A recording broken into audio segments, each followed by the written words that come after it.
વાઘોડિયાની શ્રી સ્વામી ગોવિંદદેવ ગિરી સંસ્કૃત મહાવિદ્યાલયના વૈદિક વિદ્યાર્થીઓએ પુરસ્કારની પ્રાપ્તિ કરતા શુભેચ્છા પાઠવી અભિનંદન પાઠવ્યા હતા.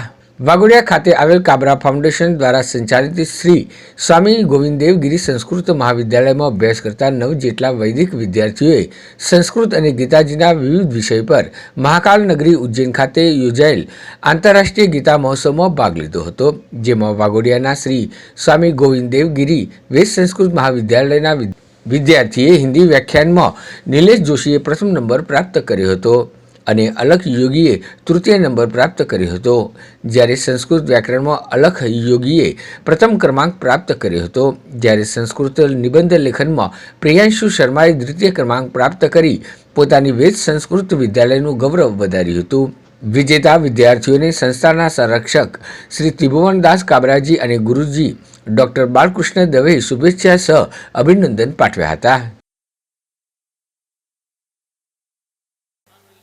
और तृतीय स्थान हिंदी भाषण प्रतियोगिता में अलख योगी, फिर से अलख योगी, गोविंद देवगिरी महाविद्यालय बड़ौदा गुजरात.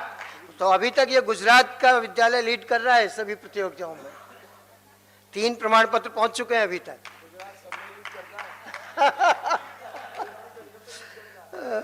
उज्जैन में आयोजित विश्व गीता प्रतिष्ठान द्वारा आयोजित अंतरराष्ट्रीय स्पर्धा में अमे पाठशाला बधा विद्यार्थीओ त्यां गया था, ज्यां संस्कृत तथा हिंदी में भाषण हतुं अने विविध स्पर्धाओं जेम के हिंदी में लेखन, संस्कृत में लेखन आदि स्पर्धाओं में भाग लीधो तथा अमे एमां पुरस्कार पण प्राप्त कर्या छे अने आगामी में पण अमे जवा माटे तैयार छीए.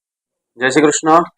આજે શ્રી સ્વામી ગોવિંદ દેવગિરી વેદ સંસ્કૃત મહાવિદ્યાલય વાઘોડિયાના છાત્રોએ ઉજ્જૈનમાં આયોજિત વિશ્વ ગીતા પ્રતિષ્ઠાનમ મહારાજા વિક્રમાદિત્ય શોધપીઠ ઉજ્જૈન અને મધ્યપ્રદેશ શાસનના સંસ્કૃતિ વિભાગ દ્વારા આયોજિત ગીતા મહોત્સવમાં ભાગ લીધો હતો, જેમાં અનેક વિવિધ સ્પર્ધાઓની અંદર છાત્રોએ ક્રમાંક પ્રાપ્ત કર્યો.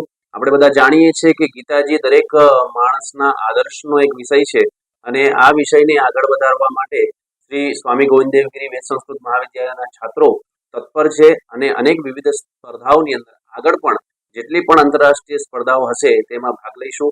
આ વિજેતા છાત્રોને પાઠશાલાના ટ્રસ્ટી અને અમારા સંરક્ષક શ્રી ત્રિભુવન પ્રસાદ કાબરાજીએ શુભેચ્છા પાઠવી હતી અને એમના ઉજ્જવલ ભવિષ્યની કામના કરી.